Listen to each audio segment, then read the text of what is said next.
Bonjour et bienvenue sur la chaîne. Aujourd'hui, on va parler d'un sujet crucial pour tous ceux qui vivent à l'étranger ou envisagent de le faire. La fiscalité internationale et les erreurs à éviter. Car même si s'expatrier semble passionnant, les règles fiscales entre les pays peuvent vite devenir compliquées. Et les erreurs peuvent coûter cher. Que vous soyez déjà expatrié ou que ce soit un projet, maîtriser les bases fiscales est essentiel pour éviter les mauvaises surprises. On va voir ensemble les pièges à éviter pour optimiser votre situation. Allez, c'est parti! Première erreur fréquente, ne pas se renseigner sur les conventions fiscales entre pays. Beaucoup d'expatriés pensent qu'une fois installés à l'étranger, ils seront imposés uniquement dans leur pays de résidence. Mais attention, ce n'est pas toujours le cas. Les conventions fiscales existent pour éviter la double imposition, mais elles obéissent à des règles très spécifiques. Ces conventions fiscales déterminent dans quel pays certains revenus doivent être imposés, qu'il s'agisse de salaires, de dividendes ou de revenus immobiliers. Prenons un exemple. Si vous percevez un revenu locatif de votre pays d'origine, il pourrait être imposé là-bas même si vous vivez à l'étranger. Inversement, votre salaire peut être imposé dans votre pays de résidence. En lisant bien ces conventions, vous découvrirez que certains revenus peuvent bénéficier de taux réduits ou même être totalement exonérés. Avant de vous expatrier, renseignez-vous sur les conventions fiscales entre votre pays d'origine et votre pays d'accueil. C'est une étape cruciale pour bien organiser votre fiscalité, optimiser votre situation et éviter les mauvaises surprises fiscales. Deuxième erreur fréquente, ignorer les obligations fiscales dans votre pays d'origine. Beaucoup d'expatriés pensent qu'en quittant leur pays, ils laissent derrière eux leurs obligations fiscales. Mais ce n'est pas toujours le cas. Par exemple, les États-Unis exigent que leurs citoyens déclarent leurs revenus mondiaux même s'ils résident à l'étranger. D'autres pays, comme la France, imposent également certaines obligations fiscales si vous avez toujours des actifs sur leur territoire, comme des biens immobiliers ou des comptes bancaires. Ne pas respecter ces obligations peut entraîner des pénalités importantes. Il est donc essentiel de comprendre les règles fiscales de votre pays d'origine avant de partir. Parfois, il peut suffire de déclarer votre nouvelle résidence fiscale pour être exonéré de certaines obligations, mais dans d'autres cas, des démarches supplémentaires sont nécessaires, comme remplir une déclaration annuelle. Prenez le temps de vérifier vos obligations et de clarifier votre situation avec un expert fiscal si nécessaire. Cela vous permettra d'éviter de mauvaises surprises et de partir en toute tranquillité.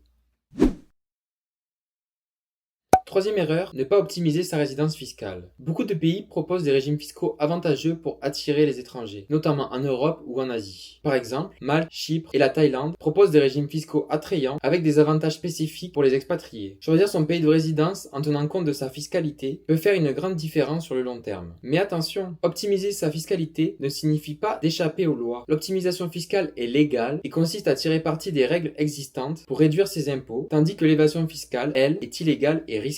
Bien se renseigner et, si besoin, consulter un spécialiste vous permettra de respecter les règles tout en maximisant vos économies. En fonction de votre situation, une simple modification de résidence peut considérablement alléger votre charge fiscale. Alors, autant bien se préparer.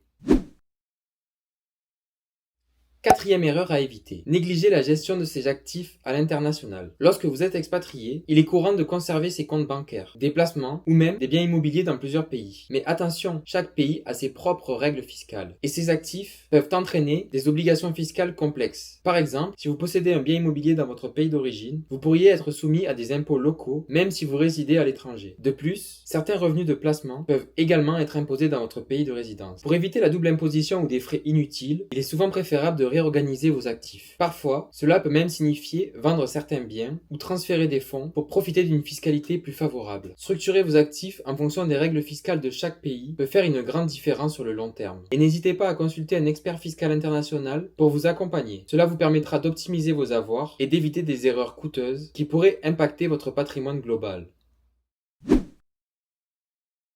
Cinquième et dernière erreur, sous-estimer les risques de la double résidence fiscale. Beaucoup d'expatriés pensent qu'en résidant dans deux pays au cours de l'année, ils éviteront la fiscalité dans l'un des deux. Pourtant, chaque pays a ses propres critères pour déterminer la résidence fiscale. Et vous pourriez être considéré comme résident fiscal dans chacun d'eux. Par exemple, si vous passez 6 mois en France et 6 mois en Thaïlande, ces deux pays pourraient revendiquer le droit de vous imposer sur vos revenus mondiaux. Cela peut entraîner une double imposition, ce qui signifie que vous seriez imposé 2 fois sur les mêmes revenus. Chaque pays a des critères différents, souvent basés sur le nombre de jours passés sur place, mais cela peut inclure des facteurs comme la présence de famille ou d'actifs dans un pays donné. Pour éviter ce problème, informez-vous sur les règles de chaque pays que vous fréquentez et planifiez vos séjours en conséquence. Si votre situation est complexe, n'hésitez pas à consulter un conseiller fiscal pour définir la meilleure stratégie et éviter des surprises coûteuses. Une planification minutieuse peut vous aider à réduire les risques de double imposition et à optimiser votre résidence fiscale. Et voilà, nous avons couvert les principales erreurs à éviter en matière de fiscalité pour les expatriés. Rappelez-vous que chaque situation est unique, Donc n'hésitez pas à consulter un professionnel pour obtenir des conseils adaptés à votre cas. J'espère que cette vidéo vous aura aidé à mieux comprendre comment gérer votre fiscalité à l'étranger. Si elle vous a été utile, pensez à liker, à vous abonner à la chaîne et à partager votre aide pour d'autres expatriés. Merci d'avoir regardé et à très bientôt pour de nouveaux conseils.